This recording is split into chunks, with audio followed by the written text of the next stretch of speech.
Bagaimana merespon orang-orang sulit? Markus 8 ayat 12. Maka mengeluhlah ia dalam hatinya dan berkata, "Mengapa angkatan ini meminta tanda? Aku berkata kepadamu, sesungguhnya kepada angkatan ini sekali-kali tidak akan diberi tanda." Tinggal di ibu kota itu sama dengan menandatangani kontrak untuk mati muda, kata teman saya yang baru pindah ke Jakarta pada suatu kali sambil tertawa. Ia memang bercanda, tetapi apa yang ia katakan mengacu kepada situasi sulit yang terus-menerus harus dialami setiap hari.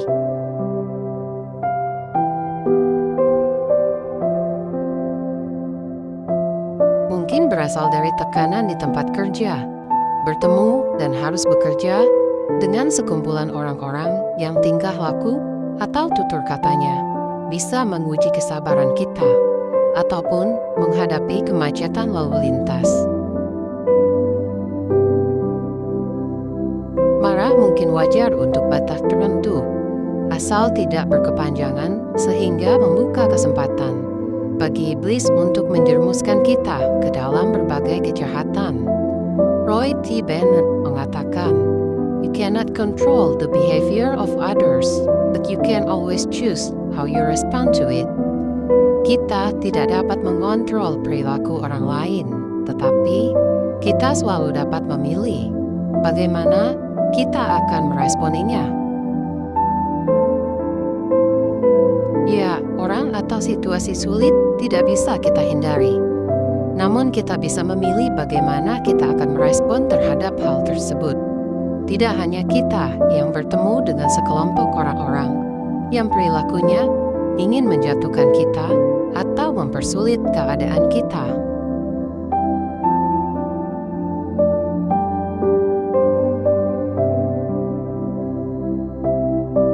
Yesus pun bertemu dengan orang jenis itu, yaitu ahli Taurat dan orang Farisi.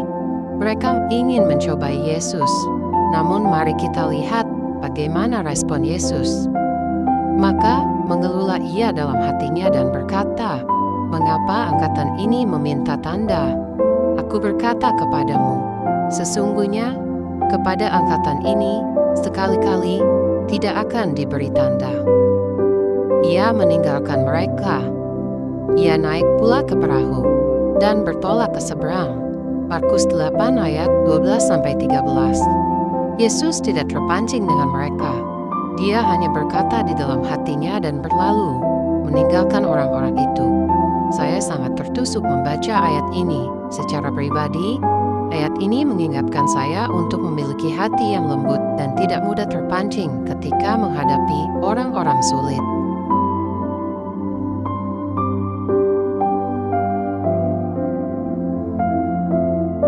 Jadi jelas penting bagi kita untuk mengasah kemampuan dalam hal mengendalikan emosi sedini mungkin, sebelum emosi kita menjadi melebar melebihi batas. Memiliki hati yang lembut akan sangat membantu proses tersebut. Selain Yesus, kita dapat belajar dari tokoh Alkitab lainnya yang memiliki hati yang lembut. Tokoh itu adalah Musa. Alkitab mencatat bahwa adapun Musa, ialah seorang yang sangat lembut hatinya, lebih dari setiap manusia yang di atas muka bumi. Bilangan 12 ayat 3. Bayangkan, bangsa besar yang ia pimpin menuju tanah perjanjian adalah bangsa yang dikatakan tegak tengkuk, alias bandelnya bukan main.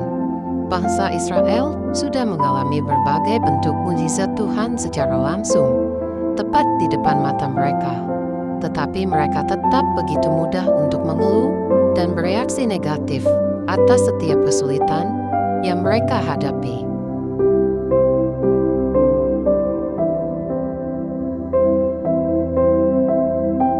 Mereka terus bersungut-sungut, mengolok-olok, menyudutkan, menyindir, sinis dan menunjukkan sikap memberontak tanpa tahu bersyukur.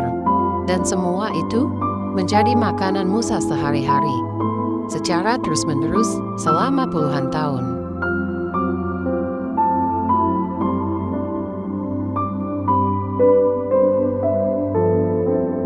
Saya membayangkan, mungkin kalau kita yang ada di posisi Musa bisa bertahan seminggu saja sudah bagus.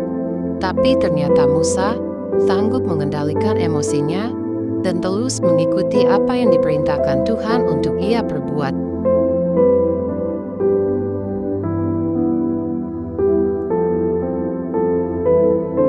Kelembutan hati akan membuat kita tidak mendendam dan mampu mengampuni.